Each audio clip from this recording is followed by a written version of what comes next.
Okay, what's up, everybody? Welcome to the next episode of See It. We're all the way to episode 23 of this video live stream. I'm so happy to be with you today.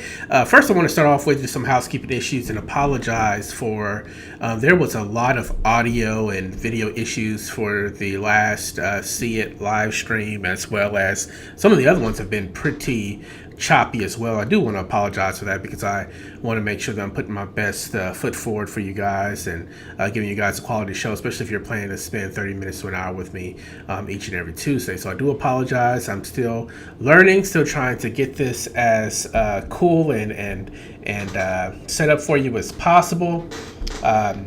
I thank you for your patience with me. I love doing this show. I love talking about movies with you. I love talking about the industry, and I'm just excited to be here, and thank you for your patience. We got a lot to talk about today. We talk a little bit about the SAG-AFTRA strike that is going on right now in conjunction with the Writer Guild of America. Our actors, the SAG, Screen Actors Guild, has went on strike as well because of unreached agreements between the union and the unions and the production companies. So we'll talk a little bit about what that means for us, and box office breakdown, of course, and then I want to do a preview for the fall and winter of 2023. We have a lot of great movies to talk about, so let's just go ahead and jump into it, starting with the strike. Yes. SAG-AFTRA and the WGA has been on strike since May, and SAG went on strike this past Thursday because of unreached agreements. Some of the issues that are with SAG right now, it's similar to what was going on with the writers. Pay is at the center of this. The way that streaming takes place, as opposed to the old deals that under cable television and network television, where you would have these long shows would go on for 26 episodes in a season, as opposed to just the 12 or 13 or even 10 episodes a season you get nowadays. Plus, you would get the residuals from the networks because of the way the streaming works. You know, the shooting times are really pared down for actors, and there just isn't a lot of the ways to make money for actors because of the way the system was set up after the last contract was negotiated. And it doesn't seem like the motion picture companies, Universal, Netflix, so on and so forth, Disney, are wanting to budge on that, on the model that they currently have, which is ridiculous if you look at how much money these studios are making and what the actors are asking for. Healthcare is another big issue for the SGA. I'm sorry, I keep saying SGA, SAG.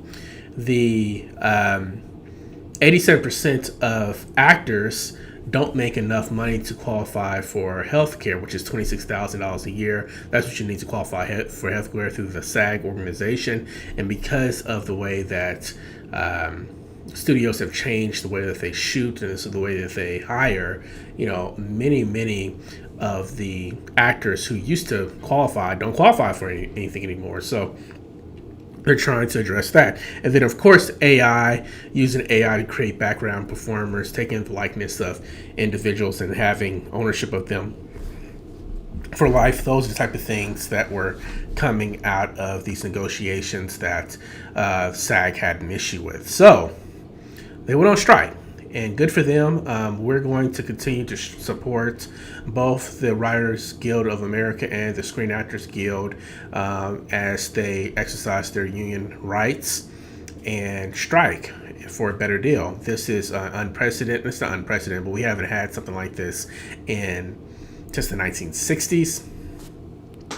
I'm actually glad that both are on strike at the same time. I wish the Director Guild of America would have been able to be in concert with them, but the Director Guild did get what they were asking for and agreed to in principle on some things. So that's good for them, but it's it's not good for all of our other guilds, though. But still, that's a lot of power if you have both the writers and the actors on strike. They're not writing anything, they're not shooting anything, they're not promoting anything. And so I'm hoping that they have leverage that they need to get what they deserve.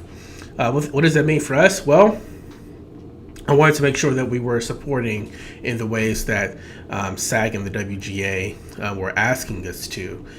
There was a lot of confusion over the weekend on what specifically online presences, online personalities can do in terms of promoting films or talking about films online. That's the way a lot of people make their livelihood as well. And so SAG did give out some guidelines for people like me. Well, first thing is that I didn't even know this, but you can actually be a member of SAG as an influencer. And if you are a member of SAG as an influencer and you already have brand deals as an influencer with certain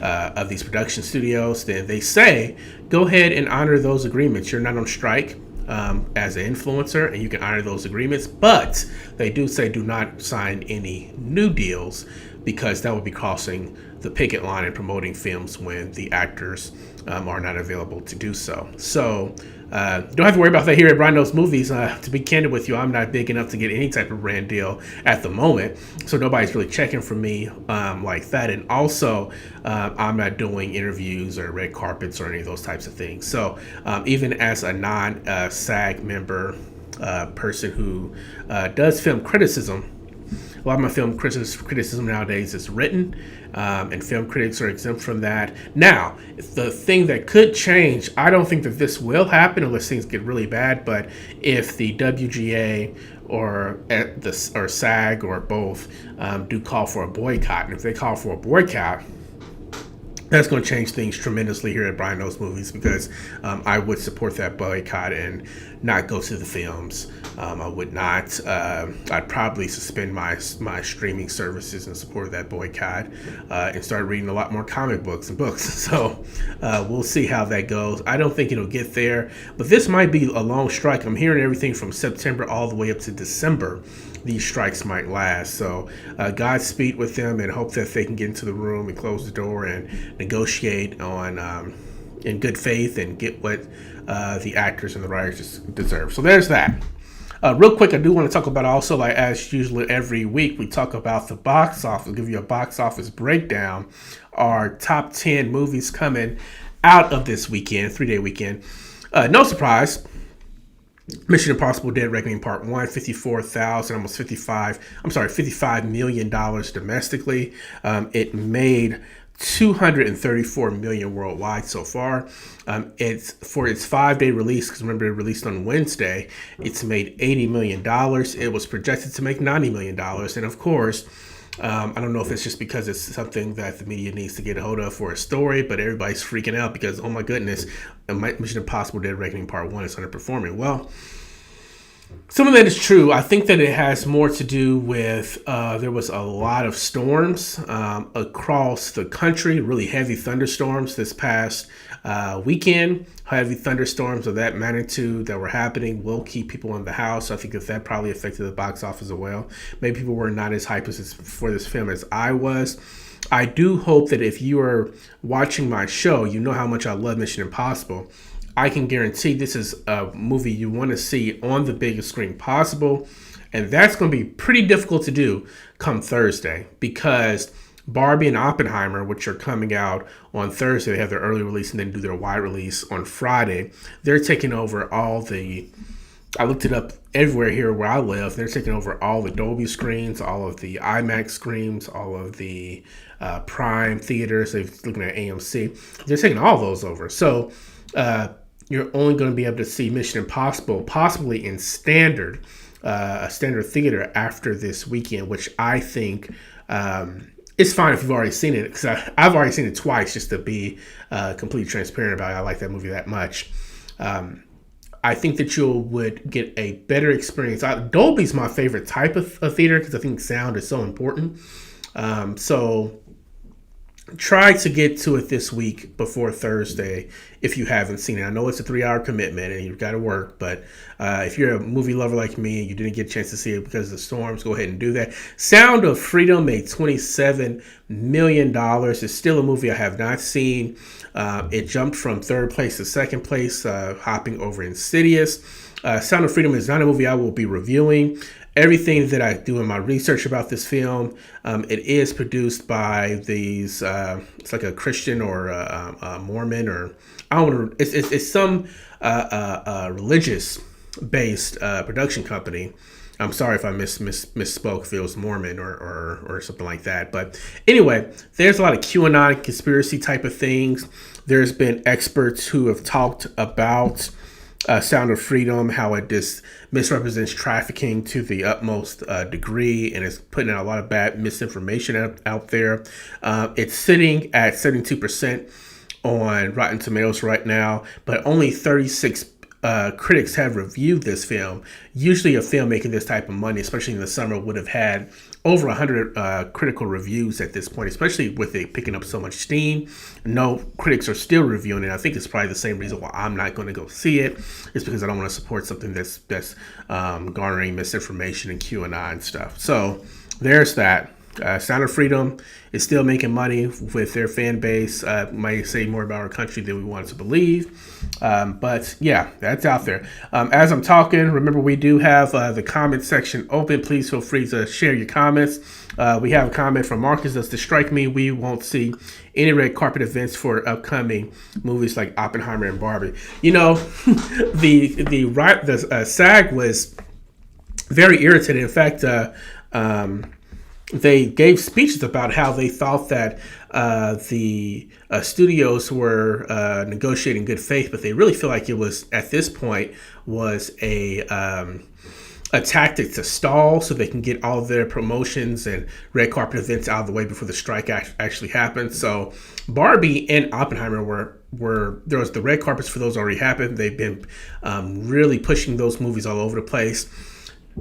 You're going to still see certain things happen, but the actors nor the writers will be involved. So you won't see any red carpet events with actors getting interviews or in their gowns and tuxedos. You're not going to see any type of promotion whatsoever. And that also is true for, we're going to have the next season of the film festivals. TIFF, Telluride Film Festival is coming up. The Venice Film Festival is coming. Those are huge. Toronto Film Festival. All those things happen in the fall. And a lot of the films that come through that are the ones that are like your Oscar bait type of movies. And those festivals really depend on the actors promoting those films, as well as those films that are independent, a lot of times smaller budgets.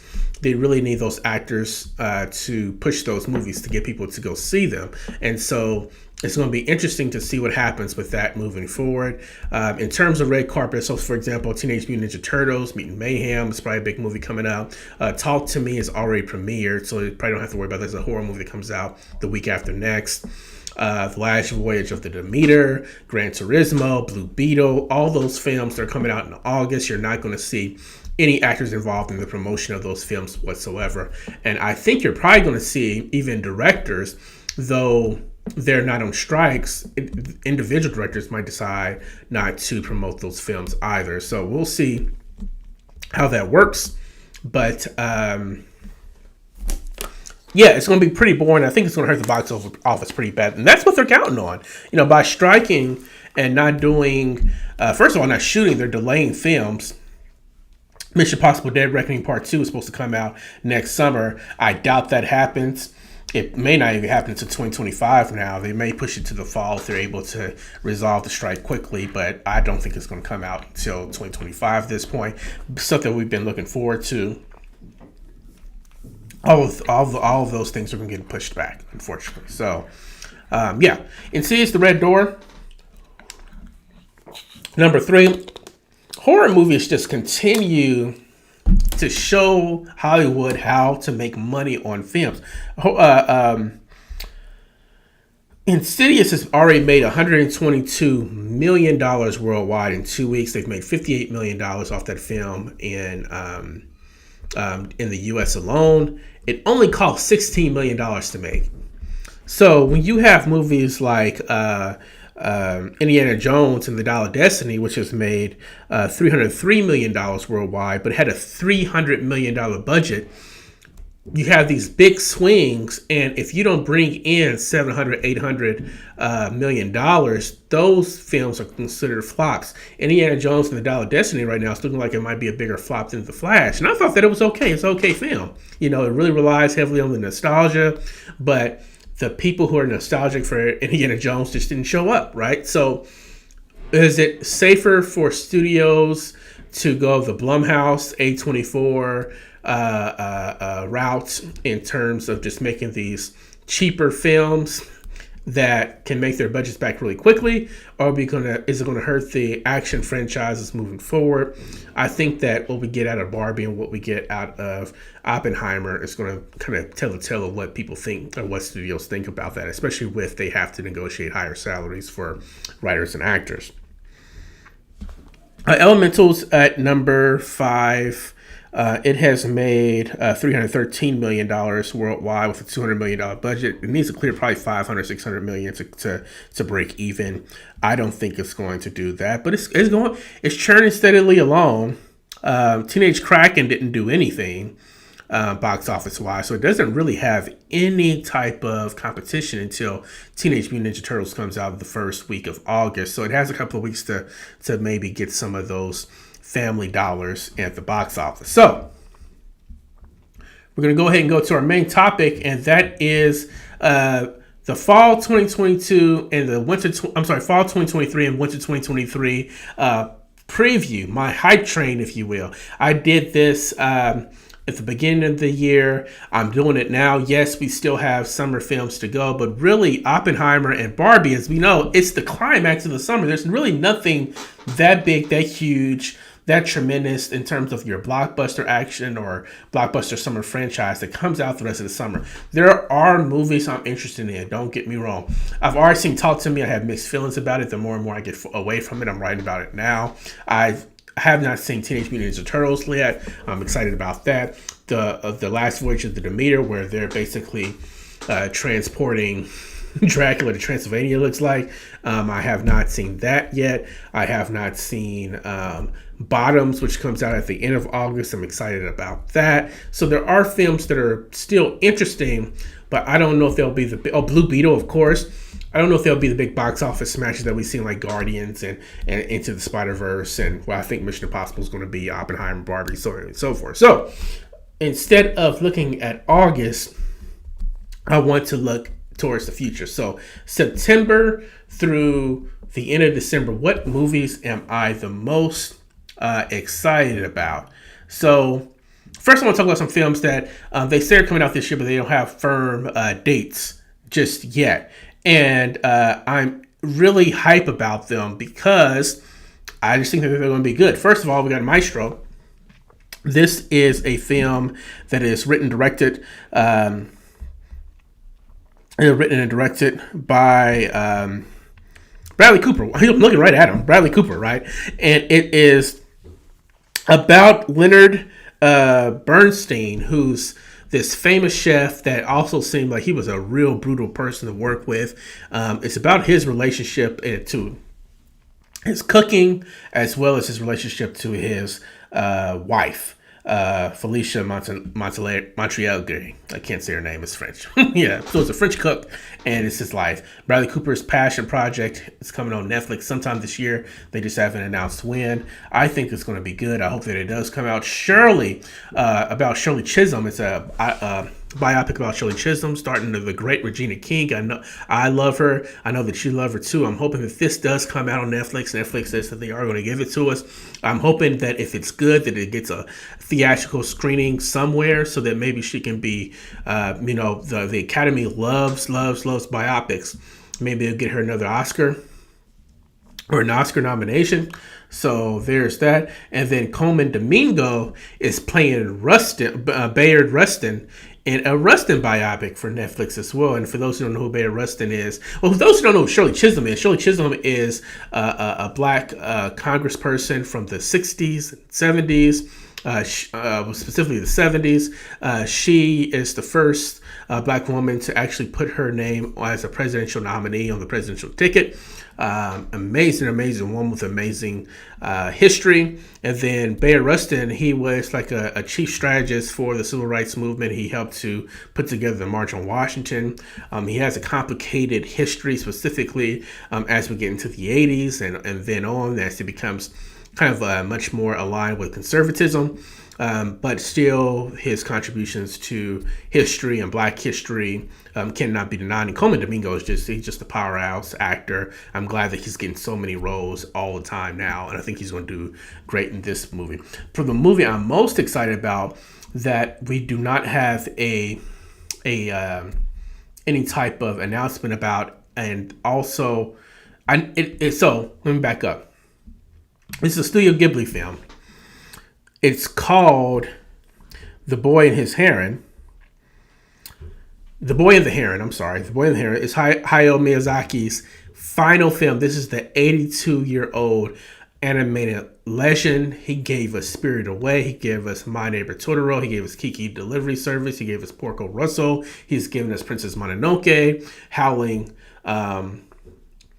The Howling Castle, you name it, in terms of what has made Studio Ghibli films and animation one of the greatest artistic feats of cinema of the past 50 years. Hayao Miyazaki is the reason behind that. And just because it's his final film, I really don't even know what this movie's about, but just because it's his final film and he's just batted 1,000 on every film, I am so hyped about this. It has premiered in Japan. It made a lot of noise, even though they really haven't been promoting this movie at all. I don't know why Studio Ghibli's not promoting the movie. I don't know if Hayao Miyazaki is sick or something, and maybe that's why he's not doing a lot of promotions, but I'm very, very excited about A Boy and the Heron. I can't wait to show my daughter when we start to watch films together when she gets a little bit older, when she turns 3 or 4. My Neighbor Totoro is on the list of things I want her to see as a young child. I think it's, even though it was made in the 80s, I still think it's a completely beautiful film, and then introduce her to things like Princess Mononoke and Spirited Away as she gets older. I just think that these films are just great. So those are the ones that I'm hyped about if they actually come this fall or this winter. Fingers crossed. Let's go ahead and talk a little about animation. Now, unfortunately, there is not a lot of things going on with animation, but there is a movie that I am excited about called Wish, coming from Disney. It's following a young girl named Aja, who wishes upon a star and gets a more direct answer than what she bargained for her wish. It's voiced by Ariana DeBose from Steven Spielberg's remake of not Grease, remake of.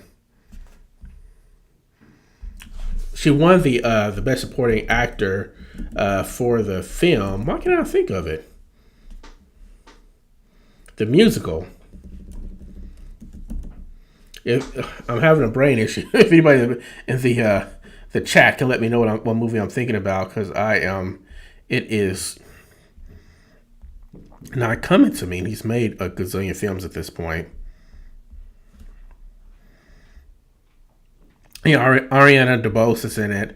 Alan Tudyk is voicing this movie as well. We have West Side Story. Why can I think of West Side Story? Jesus, Brian. So she was in West Side Story. She won the Oscar for that. We have also Chris Pine is a voice on here too. Chris Buck is the director of this film.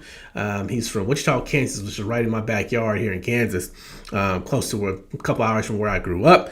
He directed Tarzan, one of my favorite Disney movies of all time. He directed both Frozen movies, which were just phenoms. So he knows what he's doing. He's Disney royalty at this point. So I am expecting a lot from this film, especially since his other previous films, either through the soundtrack or through the actual singing of the characters, have created some of our most iconic moments. I'm really excited about Wish. There's something else that's coming out. Illumination has a Chicken Run sequel and some other things, but there's really not a lot of animation that's been announced anyway that I'm excited about this. So this and Boy and the Heron is the other movie I'm excited about if it actually gets a date. So outside of animation, let's go ahead and go to live action. What am I hyped about for the comedies? Well, there's a couple of comedies that are doing it for me, and the first one I want to talk about is Poor Things. Poor Things is a comedy that's kind of quirky. It's a romance. It's like a Frankenstein and this monster type and slash Pinocchio type of setup where you have this genius who starts to create this person of the genius like Willem Dafoe, and Bella Baxter is the person slash monster that he creates, who continues to become more and more human. That's played by Emma Stone. Mark Ruffalo is the love interest in this. It looks very quirky. The director is Yorgos Lanthimos. He directed The Favorite, which is what Emma Stone won her Oscar for. He also directed Killing of the Sacred Deer and The Lobster, films that I like quite a bit. It's not it just looks quirky. I don't know if it's going to be laugh out loud funny, but I think it'll be more clever than funny. It's coming out here in September. So I'm excited about Poor Things. I think September 10th is its date. And then a movie that I'm very excited about is Michael J. White's Outlaw Johnny Black. I love Black Dynamite so much. He was amazing in Black Dynamite, that spoof of the kind of blaxploitation films that he did. Hilarious guy. Outlaw Johnny Black also has Byron Mans and Anika Nani Rose in it as well. Some guest cameo appearances in the film, and it's a Western. Hell-bent on avenging the death of his father, Johnny Black vows to gun down Brett Clayton and become a wanted man in the process, while posing as a preacher. Anyway, it's making fun of movies like Blazing Saddles. It's like in the same vein of Blazing Saddles and stuff like that. It looks hilarious. It's the real true comedy that I think I'm going to laugh till my eyes hurt at this film. So if you're looking for a comedy, that is coming out on September 15th.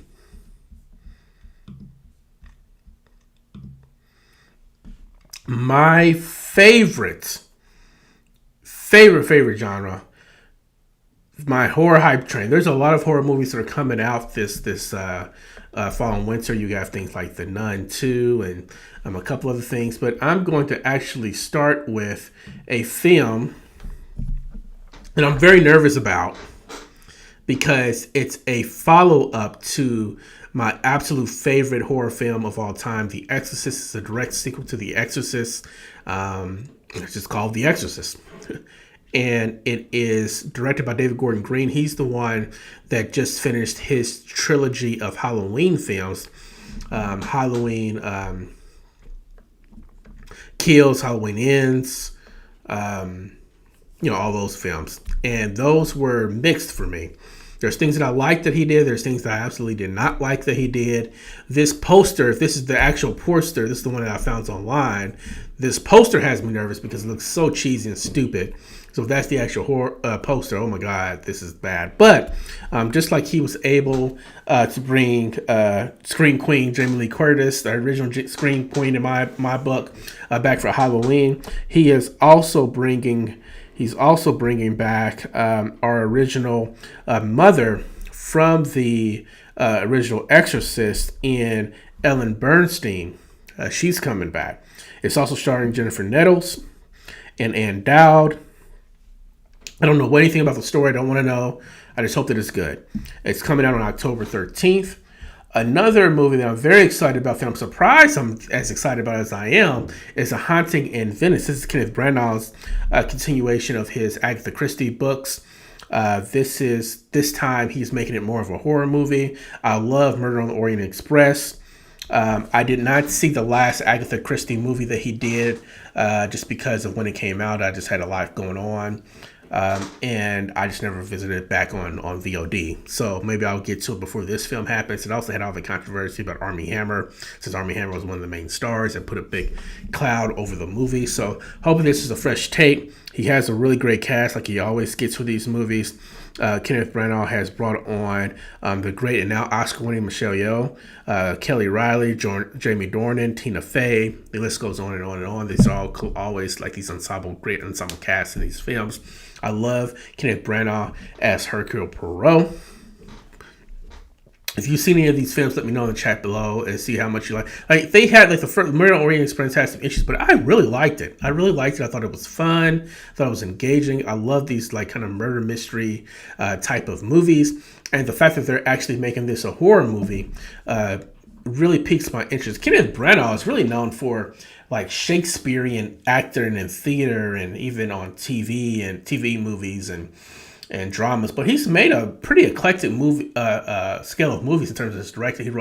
He written and directed Belfast, which came out I think last year and was nominated for it was an Oscar nominated movie, or 2 years ago. He wrote and directed Thor and a bunch of other like kind of movies that are kind of all over the place. So I'm really wanting to see what he does with horror there.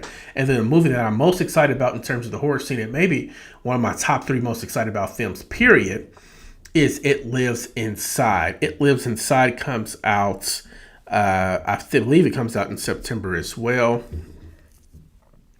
An Indian American teenager struggling with her cultural identity has a falling out with her former best friend, and in the process unwittingly releases a demonic entity that grows stronger by feeding on her loneliness. It Lives Inside. I had a show about exorcism movies and how they can get kind of stale at this point because everything's been done with them in terms of that Catholic version of these films, because the Roman ritual and stuff is so heavy in those movies. We had the Pope's Exorcist this year.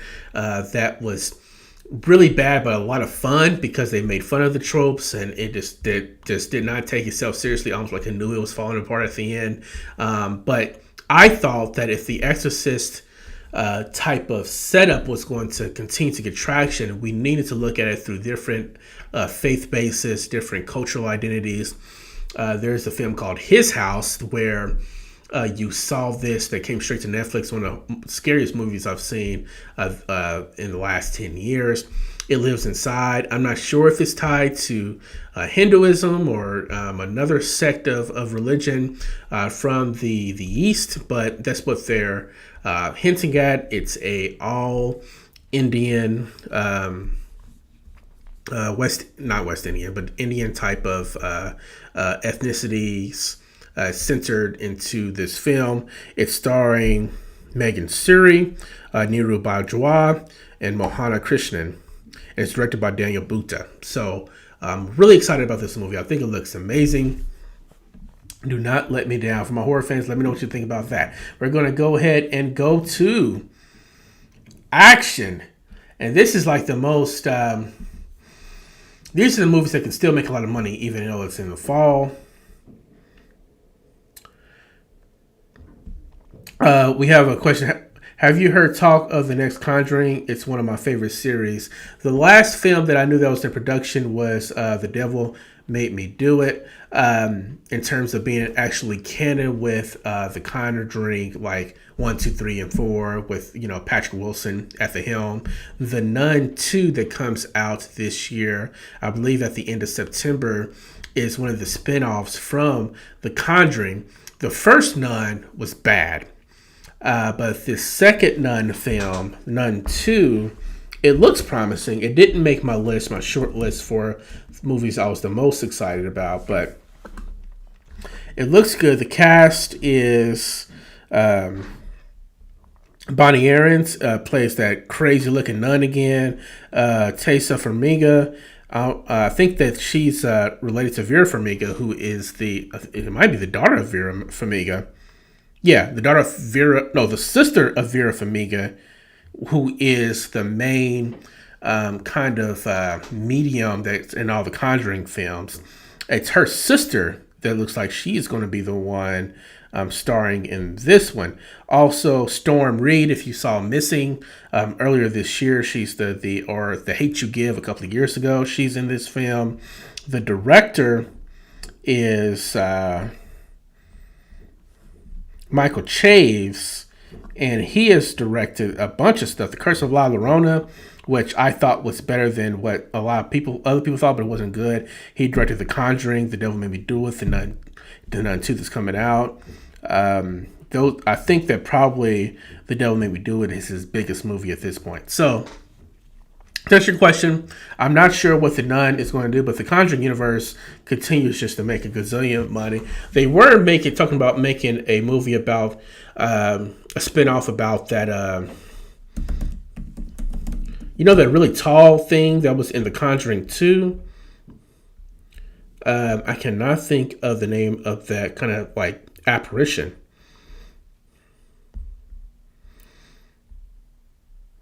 But they're talking about making a spinoff on him with that. I'm trying to see if there's any other Conjuring sequel news that I see. The Nun 2 is the only thing I know about, though. Conjuring.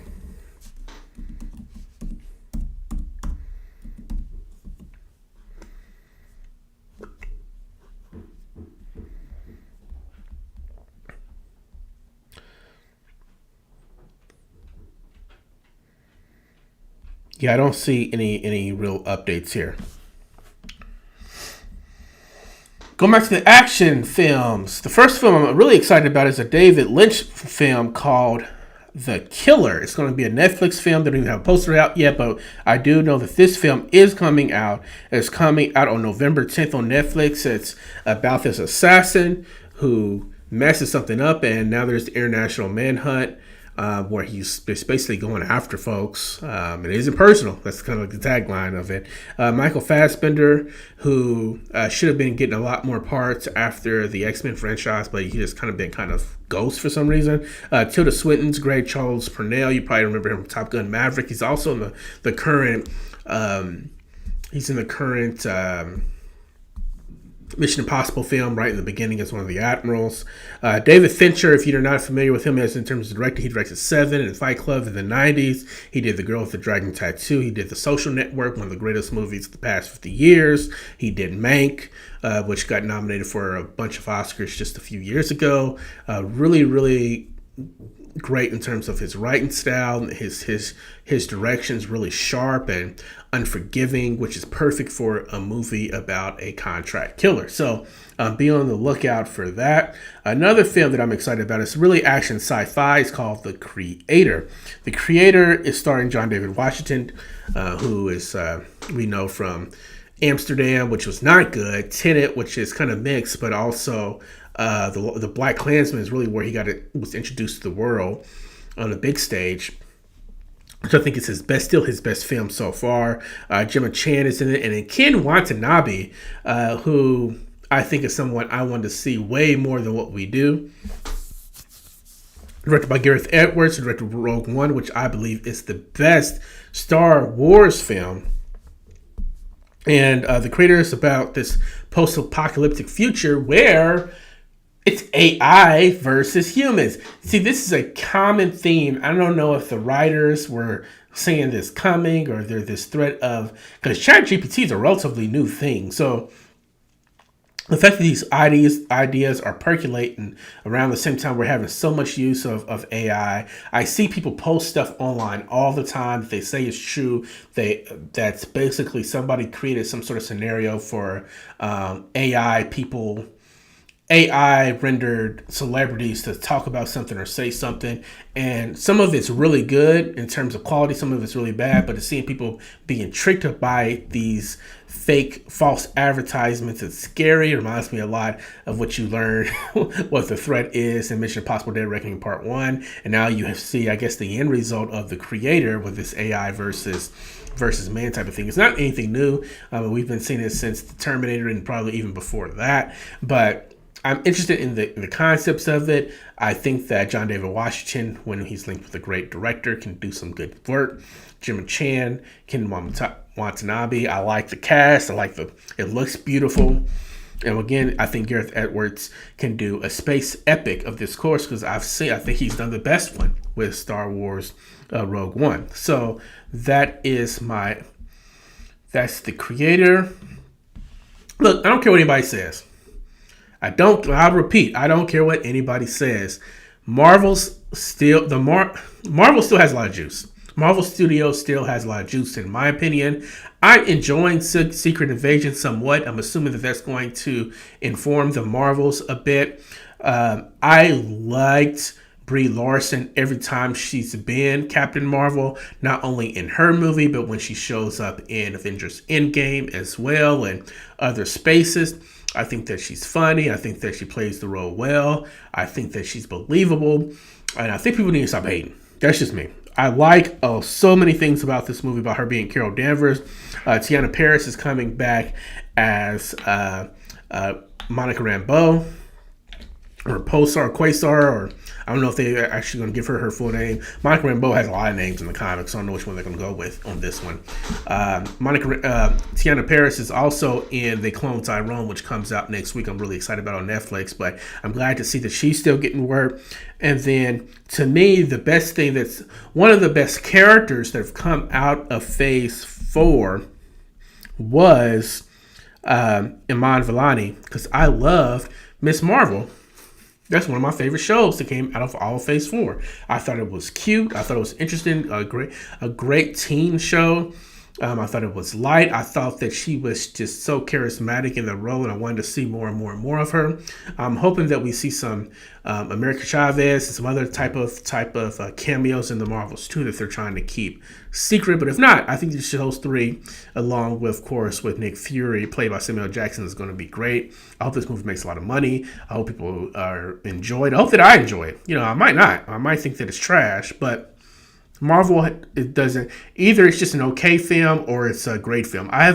There's not that many Marvel films that I would consider just outright disasters, if you will. Underwhelming, yes, but outright disasters, I just don't think that that's happened as much as people have said it has. So excited about the Marvels. And then finally, of course, it was going to be there, Dune Part 2. The first Dune was so beautiful.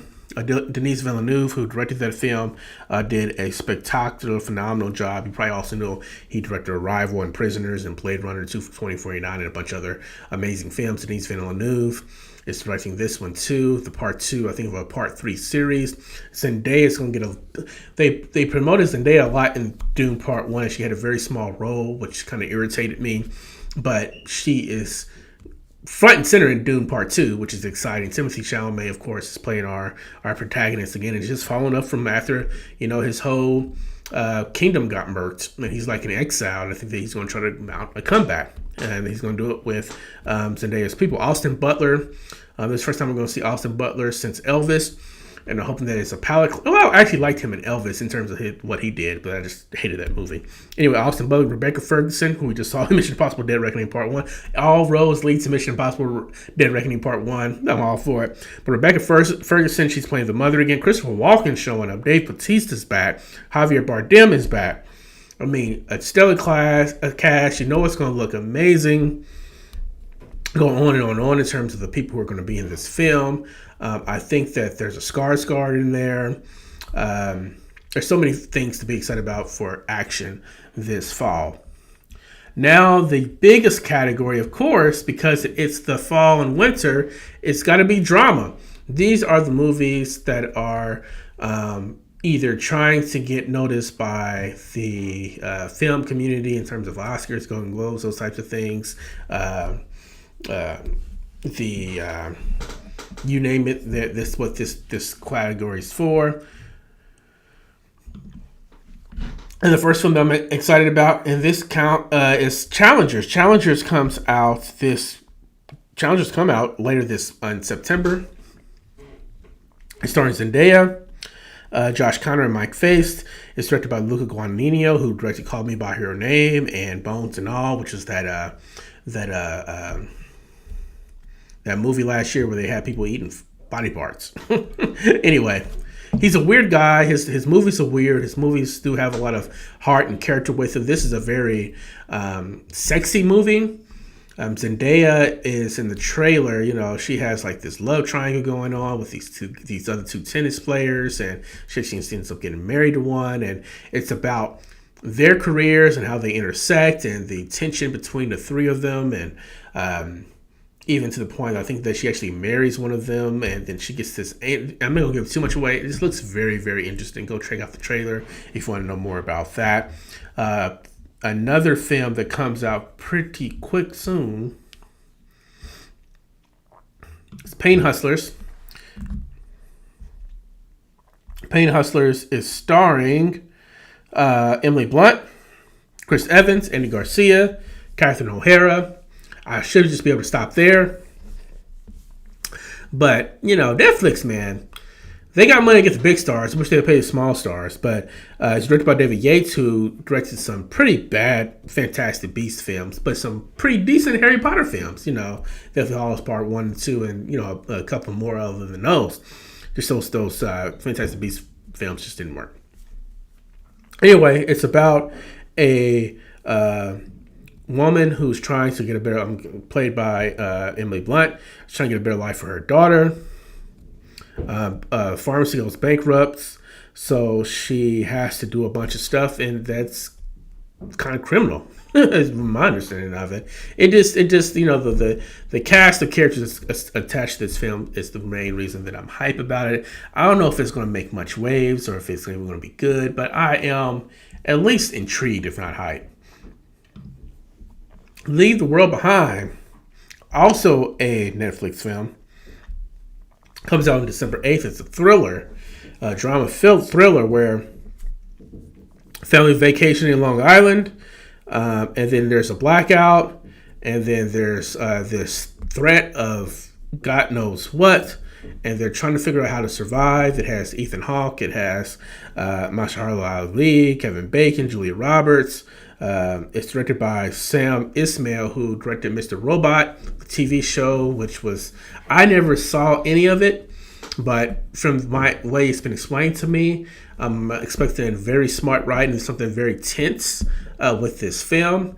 I think of the actors I named, Ethan Hawke is probably my favorite. I just think that he's so good, and he continues to get better and better with age. He's really, really strong in terms of acting. I think that he held his own against really anybody that he's been against, and he's been beside some of the greatest actors of our time. Denzel, you name him, he's been up, and he holds his own with them. And I'm really excited about him. Mahershala Ali is great as well. I'm so excited that he had to leave Blade. It seemed like he's not going to be doing Blade anymore because they're taking too long. There's too many delays, and the script's having too many issues. Now that's a problem. Marvel, get it together. But yeah, it looks good. It looks good. Napoleon is not a movie that I'm excited about because of that trailer. That trailer was pretty trash to me. I did not like the trailer at all. But Joaquin Phoenix is on a run. He makes stuff, I think, that interests him and things that will challenge audiences. Ridley Scott is directing this, and I love American Gangster. I love Body of Lies. I love Alien, the original one. It's the biopic of Napoleon. What else can I say? So, Vanessa Kirby, once again, for Mission Impossible Dead Reckoning Part 1, she's also going to be in Napoleon 2. Color Purple, this musical version of Color Purple that's more based off of course, the book, but also the play, as opposed to being a remake of the original film that came out in the 1980s. This is starring Fantasia. It's starring Danielle Brooks from Orange is the New Black and a bunch of other things. Coleman Domingo shows back up as Mr. It's Roger B. Henson, Halle Bailey, Felicia Pearl, and Posse. Felicia Pearl and Posse. It's directed by this guy. I haven't seen any of his stuff. He seems so cool. His name is Blitz Pazule. He's a Ghanaian rapper, author, singer, record producer, jack of all trades. He seems to understand the music side of it pretty well. He has directed some films in Africa. This is kind of his directorial to debut here in the States. I'm very interested in it. It looks pretty good just from the trailer in terms of the cinematography of the film. We'll see if it holds up, but I'm very excited about The Color Purple. Comes out on Christmas Day. And then the final film that I'm excited about, and you know what it is, it's Killers of the Flower Moon. Maybe the last film we get from Martin Scorsese. It has It has a bunch of actors that, of course, we love. Robert De Niro and Leonardo DiCaprio. Both of them are kind of muses for Scorsese to paint his pictures on. And they've never been in a film together, even though they've both done so many Scorsese films. So having them in the same film is going to be pretty cool. You also have Lily Gladstone, who's our indigenous person who's playing the role of the person who falls for Leo. It's basically members of the Osage tribe in the U.S. who are being murdered in Oklahoma in the 1920s for, I think, oil is probably at the center of it. Killers of the Flower Moon is going to be, just because it's Martin Scorsese. What's the last movie that Martin Scorsese has made that you have not been able to use the word phenomenal? Not just good, but phenomenal. And you have probably the best actor of our time, depending on who you ask, in terms of DiCaprio. De Niro used to have that title. I'm very excited about that. So those are basically 19 films that I'm excited about for this fall. We'll definitely be covering them. I'll be writing about them on BrianKnowsMovies.com. Speaking of BrianKnowsMovies.com, check out my review for Mission Impossible Dead Reckoning Part 1. I'll also have a review up on BrianKnowsMovies.com for Talk to Me, which premieres in 2 weeks. I'm currently working on that and hope to have that out by tomorrow afternoon. If not tomorrow afternoon, then Thursday morning, you'll see that as well. I'll be writing about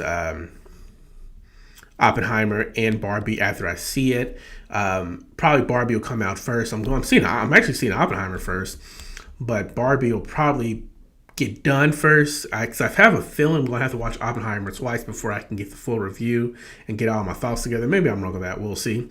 But yeah, thank you so much, guys, for joining me. This has been a lot of fun. Again, I apologize for all of the technical issues that I've had previously. I hope this one went a lot better. Thank you. And I'll see you at the theaters next week.